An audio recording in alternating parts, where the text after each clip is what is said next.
Welcome to the Warpod, a podcast based at Saferworld asking international experts about the risks of contemporary conflict and how to address them. I'm Abigail Watson, Conflict and Security Policy Coordinator at Saferworld.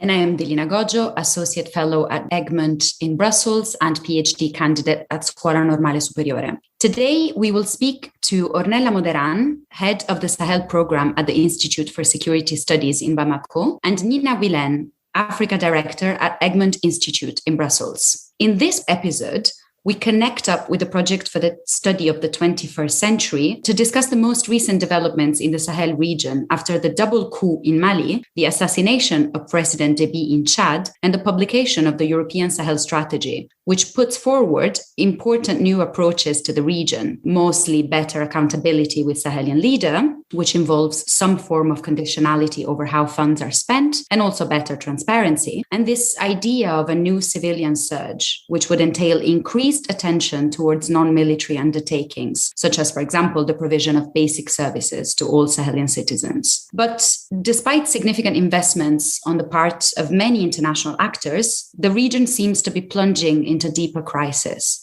As mentioned earlier, back in April, Chad's President Déby was assassinated and his son took power without respecting the constitution. Most recently, in May, the Malian military junta, which had led the coup last year, took power once again in a second coup. So perhaps it is overly ambitious at this moment to expect that international interventions could shift the tide, but it is also evident that we are not doing something right. So there is something that we're missing here. Where is the gap and how do we address it is the theme of this conversation today. Conflict in the Sahel is something which is increasingly discussed among UK practitioners, but also European policymakers and experts. But it's still poorly understood, if understood at all. Could you start by briefly outlining some of the key drivers of the conflict in the region? I will do my best to be brief, but this is indeed a very complex situation. So the Sahel region has been facing, as most of us might know, a severe multidimensional crisis since the early days of 2012. It all started in Mali, where that year started with a separatist rebellion in the country's north, which the central state was actually very ill prepared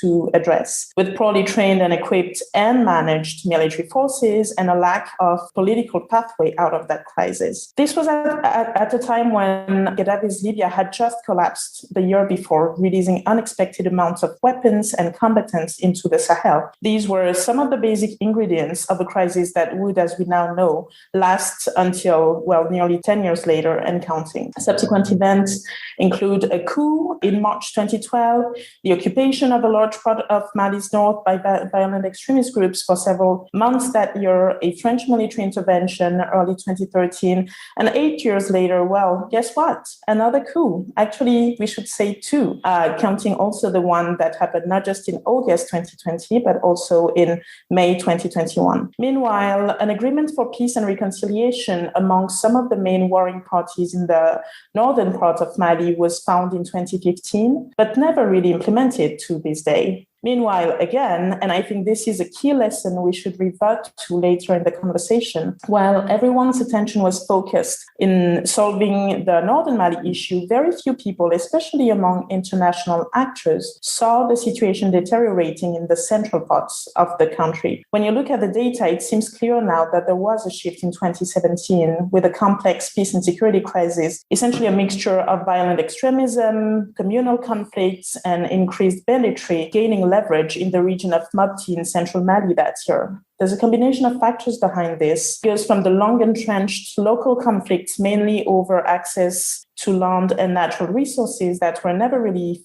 solved and were now being fueled by negative narratives that played ethnic groups against each other. The proliferation of firearms provided an opportunity to act on deep-seated resentments and feelings of injustice, and the state's absence, which is a big one, I think, from many parts of rural Mali, including the lack of basic social services and the frustration and feeling of abandonment that this comes with, just to name a few of these conflict drivers. So obviously, there are overarching issues relating to governance and security that are persistent and need to be addressed. The situation has created and is compounded back by a severe humanitarian crisis with 1 out of 5 Sahelians needing humanitarian assistance to just make it through this year, according to OCHA in January 2021, and millions forced into displacements across the region. So essentially, and I will stop here for now, Mali has quite consistently been the epicenter of the crisis, but it's important to note that recently the situation has also been deteriorating in Burkina Faso and in Niger. So there is this spilling over effect that combines with very specific local dynamics in the northern part of Burkina as well as in the western part of Niger, for instance. Burkina faces the most of the displacement crisis in the region, while the security situation in western Niger's regions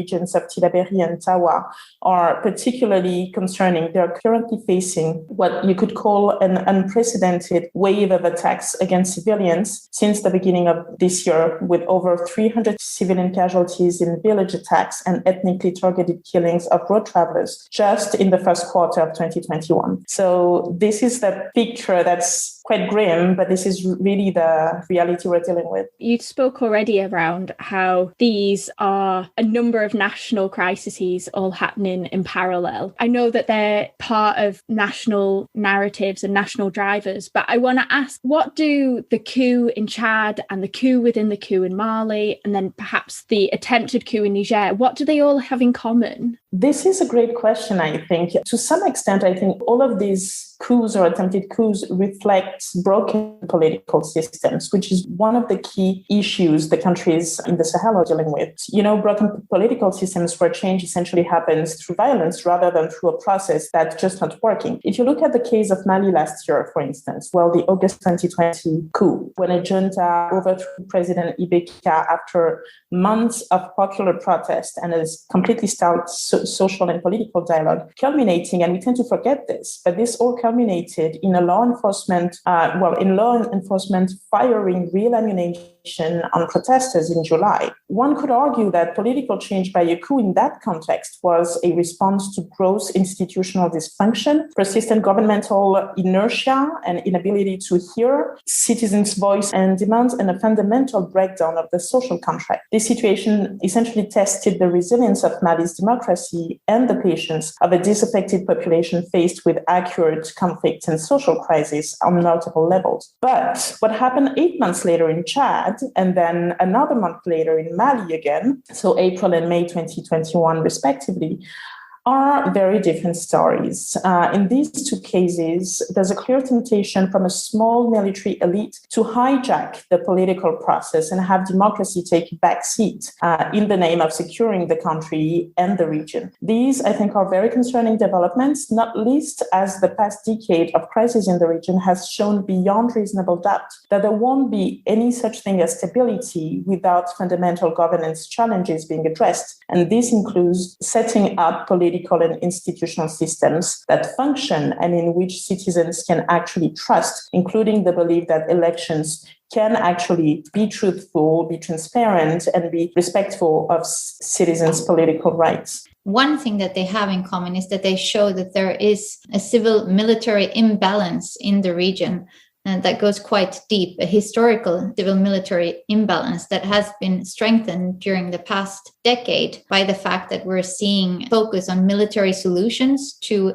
fundamentally political problems in the most part of the different regions or in the region. And I think that it's important to point out that this is not something new, that this civil-military imbalance has been there for a long time. Niger, for example, has been under military rule for 22 years since it was independent. Chad has experienced 2 coups and 3 coup attempts, and now I'm not even including the latest coup. And there has been a warrior president, self-entitled, during the past 30 years. There is very much this military clique that wants to maintain power. One of our academic colleagues who's focusing on the region, she has described Chad as a country where politics is conducted with weapons in hand. And I think that says quite a lot about the civil-military imbalance, especially in Chad. Yes, wonderful to bring Marielle Debo into this. It's interesting that you mentioned Chad, and I think it also speaks to how the crises in each country will impact and maybe exacerbate or maybe positively affect if it leads to less militarization in other areas. I mean, there's this narrative around Chad, especially in the European circles, that it's a force multiplier. I wonder, what do you think the assassination of Déby's Senior, is that what we're calling him now? What will that mean for its contributions to the rest of the region? This is a question that has been catching a lot of attention, I think, especially in Sahel governments and their Western partners, whether or not the passing of former President Déby, the senior now, is going to have a significant impact on Chad's projection and presence in other countries. So far, it really hasn't. Chadian troops, mainly remained engaged in MINUSMA, where Chad deploys some 1,400 troops for northern Mali. Same with the G5 Sahel Joint Force, and same with the multinational Joint Task Force in the Lake Chad Basin. Well, it is, of course, reasonable to wonder about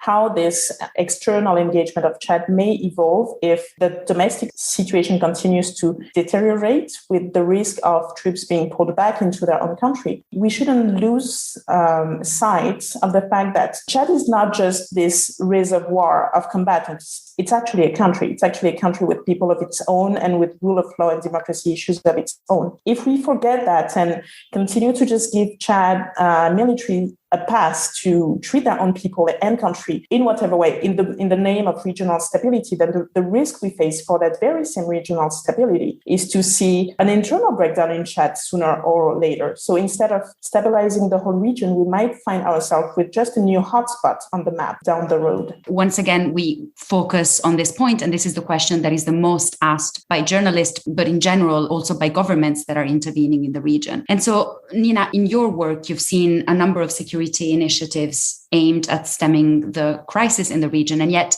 none of them seems to be working. What are we doing wrong, and how can we do it better? This is obviously a very difficult question to answer, because we don't know what the situation would have looked like if there hadn't been any external interventions at all. So it's a counterfactual analysis. We don't know if armed groups would have proliferated and expanded over the region if there weren't any external interventions at all. And I'll come back to that. I just wanted to jump in on the previous question, where Nella was also pointing out that let's not forget that Chad is also boiling internally right now, and that this could be a new hotspot in the region. And I think that what Nella said earlier as well, that Déby has made his name as this regional stabilizer or a very strategic asset for Western militaries is problematic, because now we see that Macron is first going to the funeral, showing his support for the new military junta.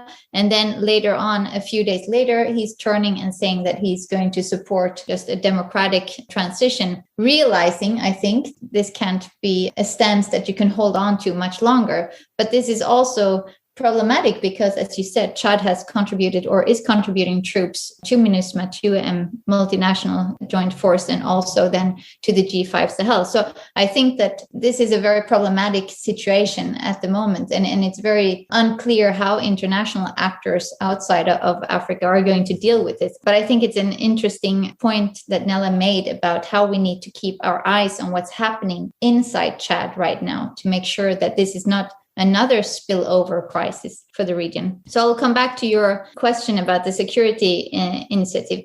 I think there are several aspects to consider when you look at the different security interventions, and Nella has already brought up a few of them. If we look at the local side, we can see that the states which receive this type of assistance lack a strong and democratic political structure and a rule of law which can support and serve as an effective framework and oversight mechanism for the security forces.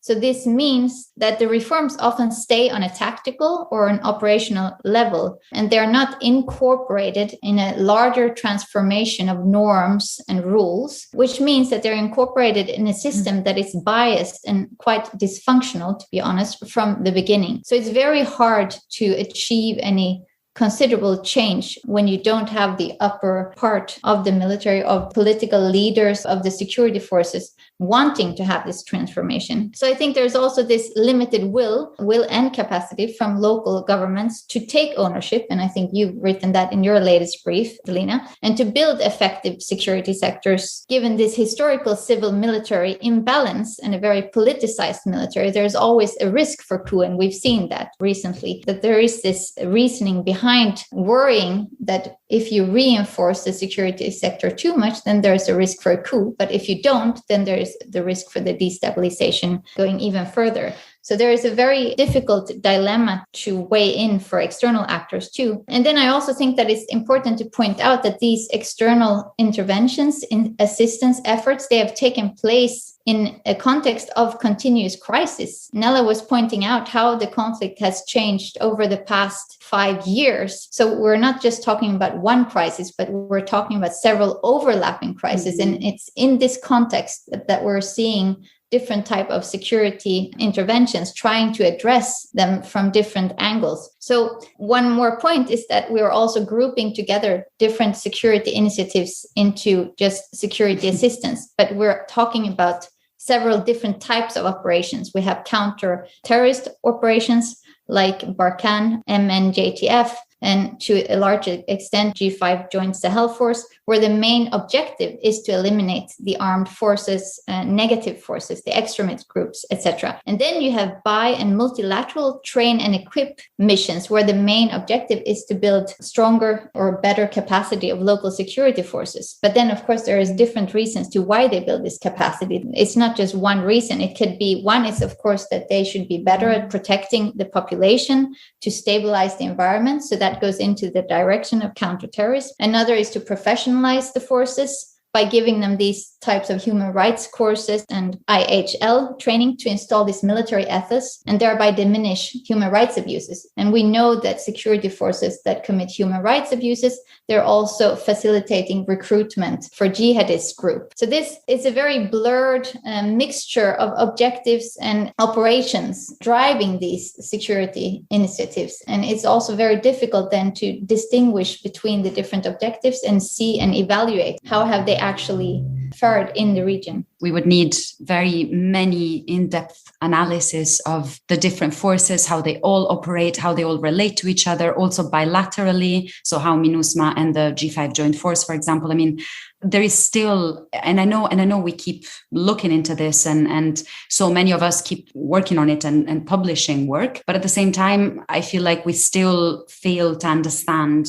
exactly what is happening, and there is more need for analysis simply. And on this point of the fine balance between the lack of long-term political but also military reform and this constant need for an urgent approach to tackling the terrorism challenge, but also others, of course. I mean, I know is again a bit of a problematic argument, but do you see any validity to the disengage from the Sahel argument on the part of external forces? So this is something that some fringes of the Malian population, for example, have been calling for. They have been saying, France, leave, dégage. Do you think that there is some validity to this argument from a short-term and a long-term perspective? Well, the argument that you hear in some part of Malian public opinion is, as you mentioned, quite specifically targeted at France. And I think it's a mixture of post-colonial relationship and frustration also from the side of citizens who just can't understand how it's possible that there would be so many partners throwing so much money into the country and still nothing getting solved. So I do think that, I mean, to quite some extent, it comes from a place of confusion as well as from a place of France also being in this particular position of the former colonial force. Beyond that, I think that the question is, well, which part of the international community could disengage and then what? I mean, as you mentioned, there are just so many actors, so it's not even clear who should go, who should stay, and so on. And most importantly, well, let's think crazy and imagine that everyone just packed their bags and left Mali tomorrow.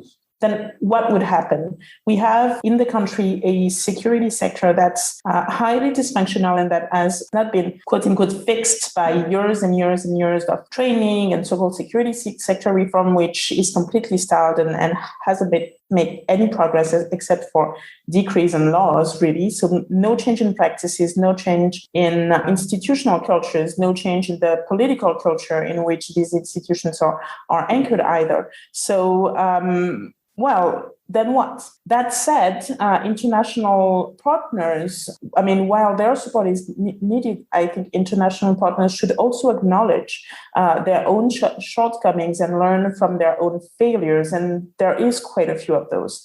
Otherwise, there is no substantial improvement to be accepted. I think one of the key points in this area is that countries are run with political dialogue, political decisions that all lead to and translate into public policies. They're not run by projects or by lock frames or by partners' strategic papers. So there is a need also to take stock of that and to try and reframe international support in a much broader, I would say, strategic, not as in coming up with strategy papers, but actually knowing where it is that we want to go. A lot of your comments sort of draw attention to this disconnect between the bold ambitions set by these institutions and then coming to terms with the reality of what the implementation of those bold ambitions actually look like on the ground. That speaks to some of the work you've done recently, Nina, on gender, where we do see every document has a gender component and how we should consider gender. But then what that actually means in terms of how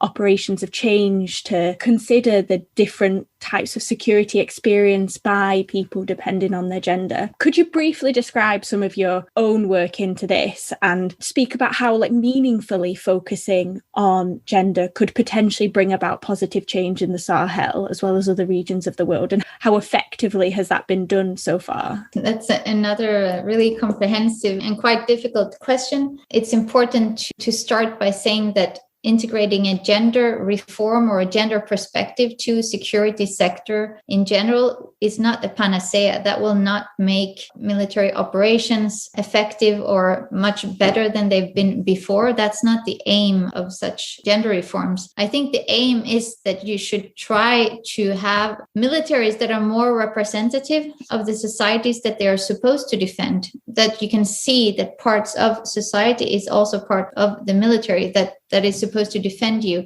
And that goes way beyond gender. It goes about skin color, it goes about age, it goes about all different types of diversity that I think are important to integrate in a military or security sector that's supposed to be representative of the population it's supposed to defend. Then there is a lot of research that shows that diversity leads to better and more efficient decision taking because you're bringing in perspective from different types of populations. And that does not mean that just because I'm a woman, I will take the same stance as Delina is taking because we're both women. It means that people are coming from different backgrounds. And the more diversity you have, the more perspectives you can bring in, and then you can probably take better and more well-informed decisions. Mm-hmm. So that's one of the areas that I think is important. That goes beyond gender. Another is, of course, that current military operations are not what we have seen in the past, where there is two armies fighting against each other with weapons. It's often infiltrating the population, influencing the population,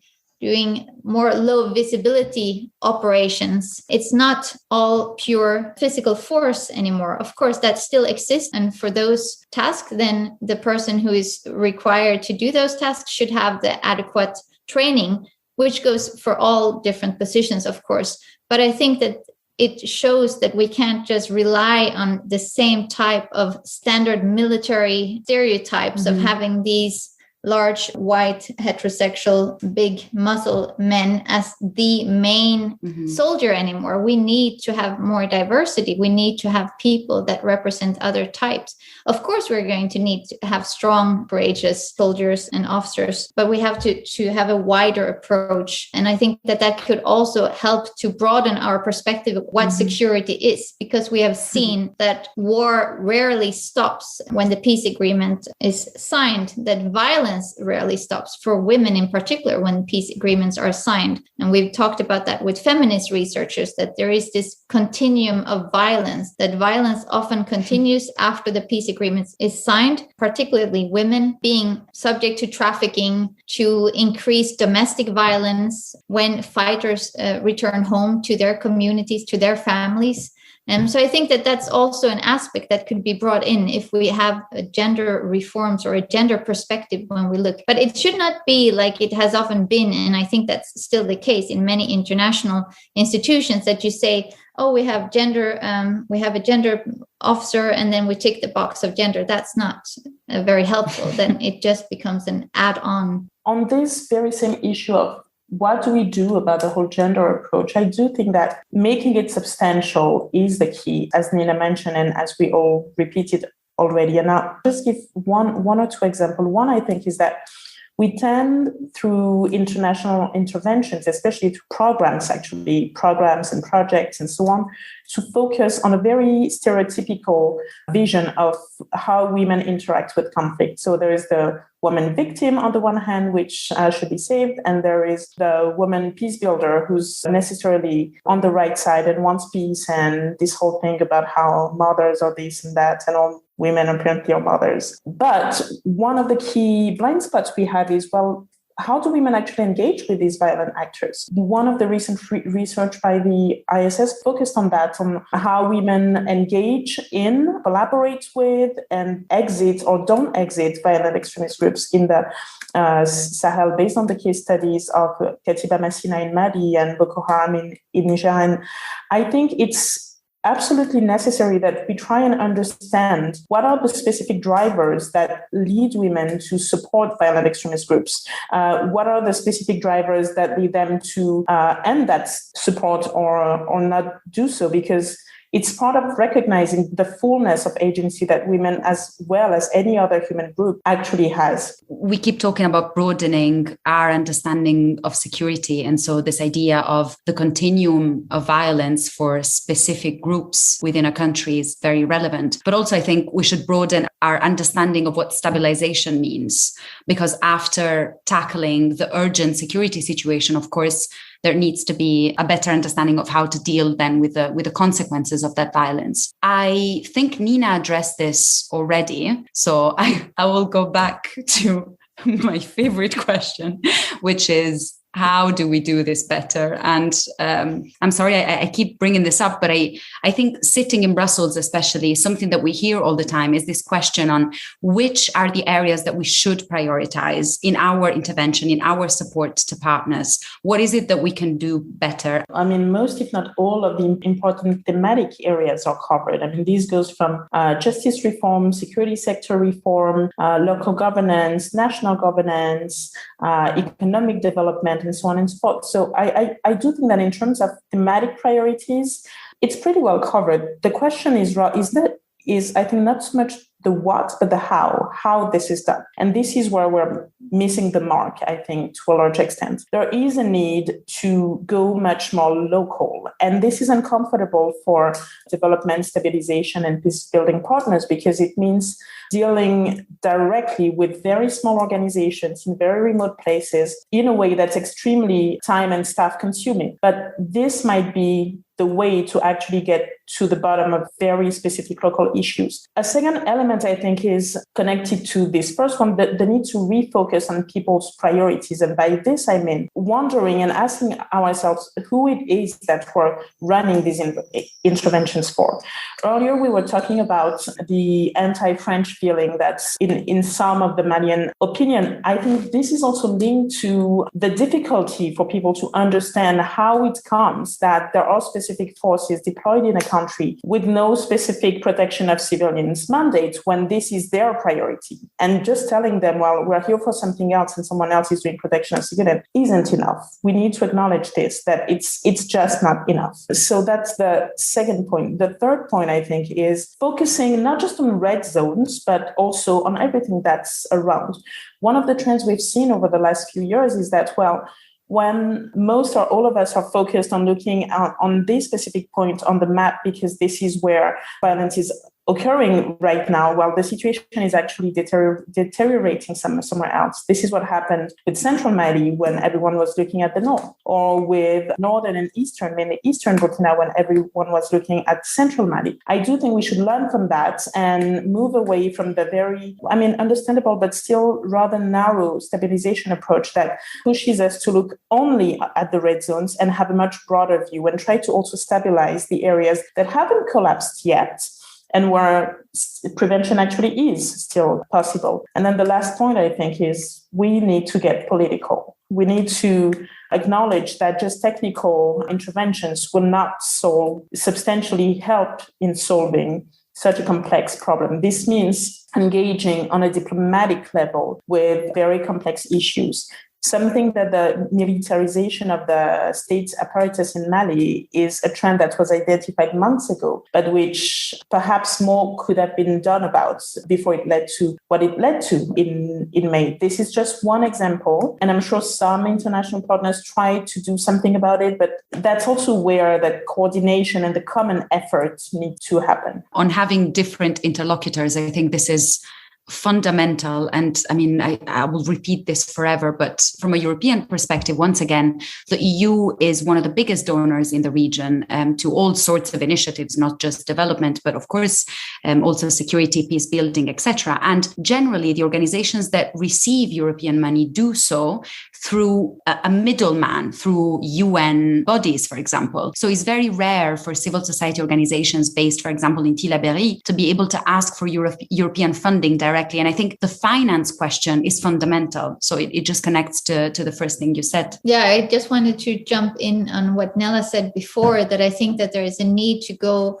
beyond this security discourse, which of course is a way to meet and have a common objective, a common enemy, a common objective between external and local actors. This is a way for external actors to be involved in the region, and that's important to stay involved, I think, because as you said before, we don't know what would happen if all of a sudden all the external actors disappeared. And this security discourse, that has been the way into the region, but as you say, I don't think that that's enough anymore. I think that there is a need to go into the uncomfortable questions about governance, a word that often is mentioned but rarely is defined. So I will say how I define it, that I will say that governance for me means that it's a state that's capable of delivering the basic services to its population in a transparent and democratic way. And that's not the case in any of the states that we're discussing at the moment. There will be a need, and we have seen that in the EU's Sahel strategy, that there is a turn towards more accountability,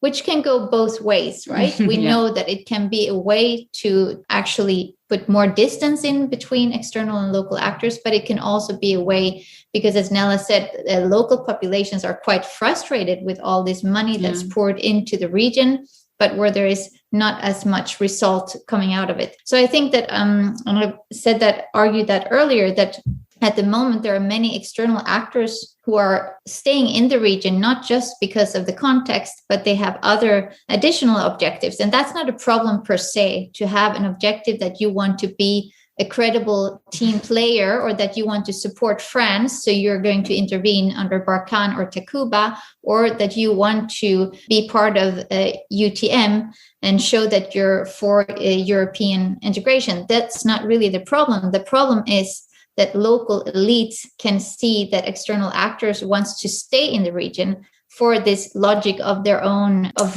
just staying there. And that means that the accountability approach loses a bit of its effectiveness, that if you're talking about conditionality, but you know that the external actors are keen to stay in this region, it doesn't really have any effective on the ground. Even just from a communication point of view, exactly. This makes a lot of sense. I fully agree. Coming at this from the UK, Nina's last point was around the problems of providing small tactical deployments simply to be there and simply to be an ally. They seem particularly pertinent to the UK, where we've sent to the UN mission in Mali, and it is quite a kinetic force, and it does address like tactical gaps within intelligence that might be important. But I think now it's an important time for the UK to think, well, what is the diplomatic and development aspects that we think that we should be addressing? We can't just send a military force and think that we'll fix the problems in the region. or that we can just be there in light of Brexit, but not have ramifications for long-term peace and stability in the places where we deploy forces. So thank you very much. And thank you to everyone who listened. We hope you enjoyed the discussion as much as we did. We will release every new episode on the 20th of every month. And you can listen to all previous episodes wherever you get your podcasts by searching for Warpod or following us at Twitter at war_pod. Thank you and see you next time.